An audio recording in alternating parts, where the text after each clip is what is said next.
Selamat pagi, selamat siang Ibu Eka Resta dan teman-temanku sekalian. Terima kasih atas waktu dan kesempatan serta perhatiannya. Perkenalkan, nama saya Gregorius Christian Angir Pinastika dengan NIM 225314050. Kali ini saya akan mempresentasikan karya ilmiah esai saya dengan judul Pentingnya Meningkatkan Kualitas Pendidikan Indonesia. Kemudian, pokok pembicaraan yang terdapat dalam esai saya yaitu kualitas pendidikan, di mana kita tahu kualitas pendidikan Indonesia masih dibilang kurang dibandingkan dengan negara-negara maju lainnya. Kemudian tema utama yaitu tingkat pendidikan Indonesia. Kemudian poin-poin tema utama yang pertama adalah standarisasi penilaian pendidikan. Yang kedua, pentingnya pendidikan bagi keberlangsungan hidup. Yang ketiga, peran meningkatkan kualitas pendidikan. Yang keempat, cara mengatasi problematika.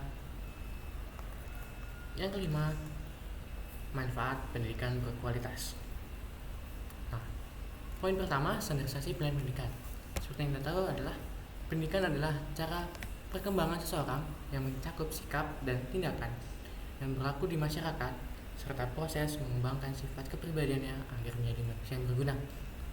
Dijelaskan juga dalam Permendikbud nomor 66 tahun 2013 adalah proses pengumpulan informasi untuk mengukur pencapaian hasil belajar peserta didik yang mencakup berbagai penilaian individu maupun kelompok seperti tugas dan ujian-ujian yang diberikan oleh tenaga pendidik.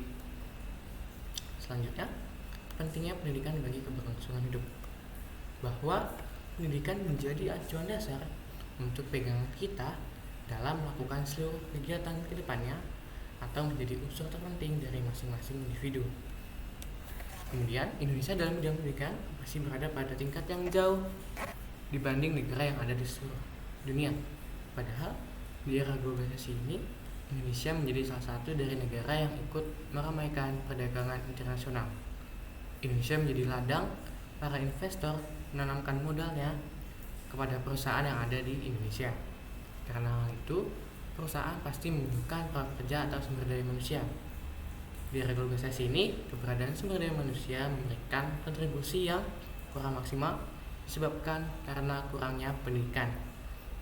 Kemampuan yang dimiliki perusahaan tidak akan memberikan hasil yang maksimal. Kemudian, perusahaan pasti mengharapkan kinerja karyawannya memiliki standar tingkat tinggi. Poin berikutnya, peran meningkatkan kualitas pendidikan. Yang pertama, sarana dan prasarana. Dalam sarana dan prasarana masih terdapat perbedaan yang cukup signifikan yang terdapat pada sekolah di kota dan di pelosok. Contohnya dalam gambar tersebut, gambar sebelah kiri merupakan sekolah yang ada di pelosok. Tentunya yang sebelah kanan ada di perkotaan. Karena situasi dalam gambar tersebut dibilang sudah memadai. Seperti yang kita lihat dalam sosial media atau berita yang meliput kondisi dan situasi pada daerah pelosok atau pedesaan, di mana kondisi gedung sekolahnya sudah mulai rapuh, yang hanya terbuat dari bahan murah sehingga tidak tahan lama. Kemudian keberlangsungan proses berpendidikan juga menjadi terhambat karena terkendala ruang kelas, perpustakaan, laboratorium, dan ketersediaan buku. Kemudian, peran yang kedua adalah tenaga pendidik. Peran tenaga pendidik sangat penting karena tanpa tenaga pendidik kita tidak bisa mempunyai seorang untuk mendukung dalam meningkatkan pendidikan dan dalam meningkatkan kualitas pendidikan tersebut. Di Indonesia masih terdapat kesenjangan jumlah guru yang ada di perkotaan dan di pedesaan. Hal itu juga menjadi penghambat dalam peningkatan kualitas. Kemudian, posisi tenaga pendidik juga sangat penting dari segi kualitas dan kuantitas. Seiring tingginya kualitas pendidikan, tenaga pendidik dituntut untuk memiliki kemampuan, keahlian, dan sikap profesionalitasnya. Kemudian, peran yang ketiga adalah teknologi informasi. Masyarakat dapat mencari segala pengetahuan dari berbagai sumber yang ada di internet. Teknologi informasi juga menjadi pendukung dalam meningkatkan pendidikan yang berkualitas. Seiring zaman yang sudah maju, kita sudah bisa mencari segala pengetahuan dari sumber yang ada di internet. Kemudian, cara mengatasi problematika dalam pendidikan. Yang pertama, pemerintah memberikan anggaran secara terbuka serta tepat sasaran. Faktor tersebut menjadi suatu masalah yang memberikan dampak besar untuk nilai dan standar pendidikan yang baik. Perbaikan pendidikan untuk pemerataan antar kota dan pedesaan agar terwujudnya peningkatan kualitas pendidikan.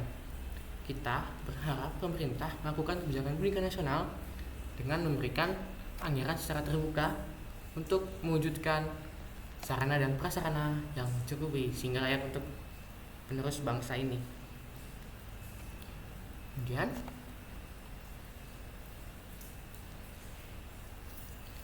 yang kedua, memberikan pelatihan bagi tenaga pendidik. Pemerintah harus membuat cara atau solusi dengan cara memberikan pelatihan atau pembinaan bagi tenaga pendidik yang sudah lama mengabdi dan membuat kompetensi syarat khusus yang memenuhi kriteria seiring standar pendidikan yang tinggi. Pemerintahan juga harus terbuka dan mengawasi kinerja tenaga pendidik supaya tidak sia-sia atas upaya yang digunakan untuk melatih tenaga pendidik sehingga tingkat pendidikan menjadi berkualitas. Selanjutnya, melakukan pemerataan akses internet di Indonesia. Seperti yang kita tahu, kondisi geografis di Indonesia sangat beragam, di mana hal itu akan menjadi sulit ketika kita membangun suatu infrastruktur internet atau jaringan. Tapi kita berharap pemerintah mempunyai solusi bagaimanapun caranya sehingga pemerataan akses internet bisa diakses oleh seluruh masyarakat Indonesia dan menjadikan tenaga pendidik, peserta didik bisa mengakses, dan hal itu akan meningkatkan kualitasnya pendidikan. Poin berikutnya, manfaat pendidikan berkualitas. Yang pertama, untuk diri sendiri, menambah kualitas diri, menjadikan individu yang cerdas dan bersaing dengan orang lain. Pendidikan berkualitas sejak dini dapat menambah kualitas diri kita juga bertambah dan dapat menjadikan individu yang cerdas yang menggunakan dan membuat Indonesia mendapatkan manfaat untuk keberlangsungan, membangun dan memajukan negara. Kita sebagai manusia yang mempunyai perbedaan pada tiap individu berjuang untuk memperjuangkan kehidupan sehari-hari dengan pendidikan sebagai salah satu pegangan berkompetisi. Kemudian, manfaat yang didapat adalah untuk negara, di mana negara dapat memajukan negaranya dan negara memiliki penerus bangsa yang cerdas, produktif, berinovasi, dan berkreatif. Hal ini dapat memajukan level pendidikan di antara negara yang ada di seluruh dunia dan membawa Indonesia ke kancah internasional. Hal ini bisa menjadikan negara yang lebih baik dan lebih maju.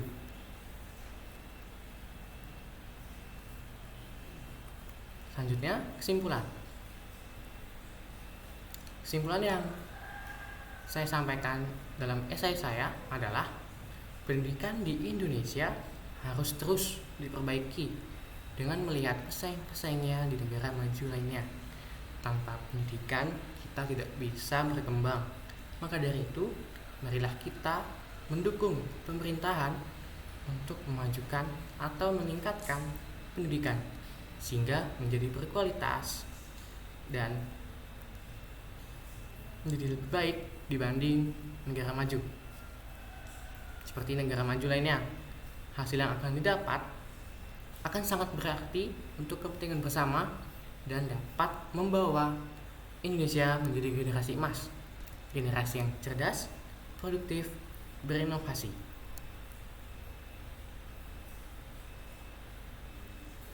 Sekian presentasi dari saya. Apabila ada salah kata, saya mohon maaf yang sebesar-besarnya. Semoga apa yang saya sampaikan dapat berguna untuk banyak orang lain dan diri saya sendiri. Akhir kata, saya ucapkan terima kasih, selamat pagi, selamat siang.